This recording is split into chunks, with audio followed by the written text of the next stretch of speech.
Selamat malam para pendengar setia di seluruh Indonesia di Dongeng Aki Rukman. Selamat mendengarkan dan tetap merdeka. Assalamualaikum warahmatullahi wabarakatuh. Bismillahirrahmanirrahim. Alhamdulillahirabbil alamin. Ar-Rahmanirrahim Maliki yaumiddin. Iyyaka na'budu wa iyyaka nasta'in. Ihdinas siratal mustaqim. Siratal ladzina an'amta 'alaihim ghairil maghdubi 'alaihim waladdallin. Bismillahirrahmanirrahim. Alif lam mim. Zalikal kitabu la raiba fih hudal lil muttaqin. Amma ba'du. Bapak dan Ibu, kawan-kawan sekalian, selamat malam Sampurasun. Malam ini kita akan berbicara yang alhamdulillah usia kita disampaikan kepada malam yang disebut Nuzulul Quran tahun 1444 Hijriah. Oleh karena itu bahasan kita yang berkaitan dengan Kampung KB. Ya, tadinya Aki hanya akan menceritakan tentang pedoman Kampung KB dari ajaran Islam, tapi kemudian berkembang, terutama sekarang ada koreksi tentang petunjuk pelaksanaan yang baru dari Kang Dodi Ganda. Aki berpikiran ini, apakah setelah dibaca, apakah lebih bagus, tajam kepada PPIK, atau kita mengambang lagi kepada organisasi, itu nanti saja. Tapi malam ini Aki ingin mengajak berbicara tentang apa sih ajaran-ajaran Al-Quran, sampai kita bisa melaksanakan program keluarga berencana ini atas restu para ulama. Kan begitu. Jadi kalau Pak Harto mengadakan sesuatu itu, misalnya KB, yang paling depan diajak bicara adalah ulama. Setelah itu dikirim ke luar negeri untuk studi banding. Ada yang ke Iran, Tunisia, dan lain sebagainya. Nah, Aki bukan ulama. Aki bukan santri, dan Aki bukan sama sekali ajengan dan lain sebagainya. Hanya karena dorongan Aki sejak muda, sekarang juga sudah muda, Aki ditempatkan menjadi penyuluh KB yang tempo hari selalu dipermasalahkan, diperguncingan itu dari pandangan agama. Kalau dari segi itu medis, psikologis itu malah kecil lah gitu. Dan sampai sekarang. Karena apa? Karena regenerasi kita itu tidak nyambung kadang-kadang. Yang dulu di pesantrennya itu setuju KB, sekarang malah cuek, bahkan sedikit menentang. Begitu. Aki dapat ilmu ini atau dapat penerangan ini adalah yang pertama karena Aki jadi penmot, kemudian Aki mengurus teman-teman dari majelis ulama, dari para ulama, dari para santri, daripada kiai. Terutama yang diberangkatkan ke luar negeri. Kiai Haji Totoh Abdul Patah, Kiai Haji Ali Imron, Kiai Haji Ilyas Ruhyat, itu yang berdomisili di Jawa Barat. Juga setelah ke pusat, alhamdulillah sering jalan-jalan memberikan penjelasan bersama Bapak Qureshihab, Bapak Najaruddin Umar.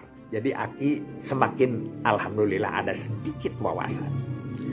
Begini, yang pertama, Quran itu menunjukkan di beberapa ayatnya adalah kita itu berpasangan dan kemudian mewujudkan keluarga yang samawa, begitu. Sakinah, mawadah, warohmah. Apa sakinah dari sakana dan lain sebagainya itu sering Aki kemukakan. Nah, tapi untuk mencapai sakinah, mawadah, warohmah itu diakhiri dengan ayat yatafakkarun. Bagi orang-orang, bagi kaum-kaum yang berpikir. Oleh karena itu, pikiran inilah yang akan kita jabarkan dalam Bangga Kencana. Proses untuk mencapai keluarga sakinah, mawaddah, dan warohmah. Dengan kata-kata tentu saja kita namanya keluarga sejahtera, keluarga berkualitas. Apalagi nih ya, cerita keluarga berkualitas. Dan itu komitmen kita di dalam undang-undang yang tertulis. Jadi betul bahwa kita harus belajar bagaimana ayat-ayat suci Al-Quran yang mendorong kepada keluarga yang sakinah mawaddah warohmah, dan kita beraplikasi di keluarga sejahtera dan keluarga berkualitas. Itu yang ke-1.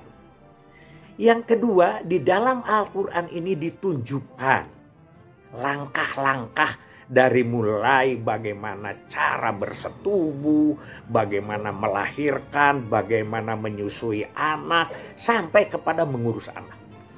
Untuk menuju anak yang pintar dan soleh. Pintar dulu kalau Aki ya. Itu adalah petunjuk-petunjuk.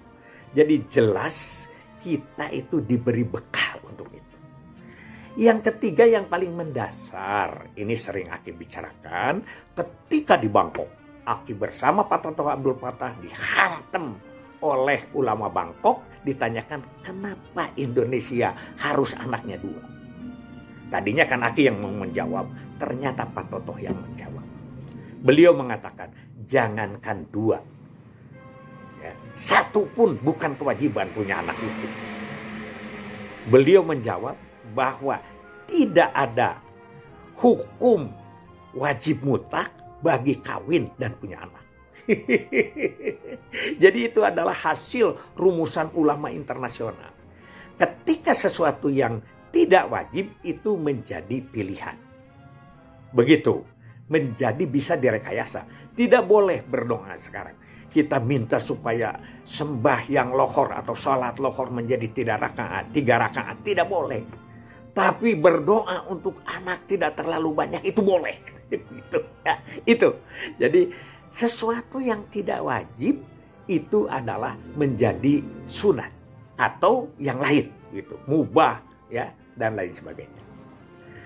Yang ketiga dasar kita itu adalah apa? Yaitu dikatakan di situ pernah ada riwayat pada saat Rasul didatangi oleh salah seorang sahabat yang dia ngomong bahwa saya melakukan azal, koitus interputus. Nah, Rasul tidak melarang. Dan pada saat itu ayat-ayat suci Al-Quran pun masih turun dan tidak ada firman yang melarang. Kita ingat ya, siapa? Bahwa sesuatu yang tidak dilarang adalah boleh. Itu ada ayatnya. Sesuatu yang tidak dilarang adalah boleh. Kemarin kita melihat perdebatan Pak Mahfud MZ, Menko Polhukam, dengan DPR Komisi berapa 3 ya kemarin. Dia bercerita tentang kenapa ini kewenangan dan lain sebagainya. Wah, dihantam sama DPR. Pak Mahfud dengan jelas menjelaskan. Saudara dari pesantren, baca ini. Ayatnya bahwa sesuatu yang tidak dilarang adalah boleh. Selagi belum ada hal-hal yang melarangnya. Kedua adalah dengan bahasa Romawi dan lain sebagainya. Memang Aki juga dari dulu bilang bahwa yang dilarang, yang tidak dilarang itu berarti boleh.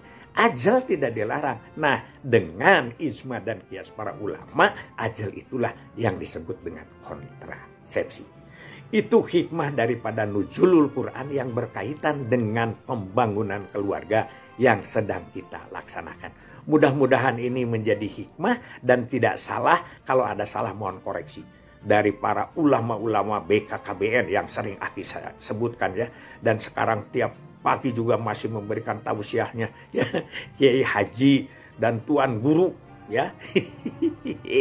Ini orang NTB itu ya. Pak Lalu Burhan. Selamat, mudah-mudahan nuzulul Quran kita menjadi pedoman selama hayat dikandung badan dan selama dunia ini belum dikembalikan lagi atau belum sampai kiamat lah gitu oleh Allah Subhanahu wa Ta'ala. Mudah-mudahan kita sehat semua, selamat menjalankan ibadah puasa. Hasbunallahu wa ni'mal wakil. Ni'mal maula wa ni'man nasir. Wassalamualaikum warahmatullahi wabarakatuh.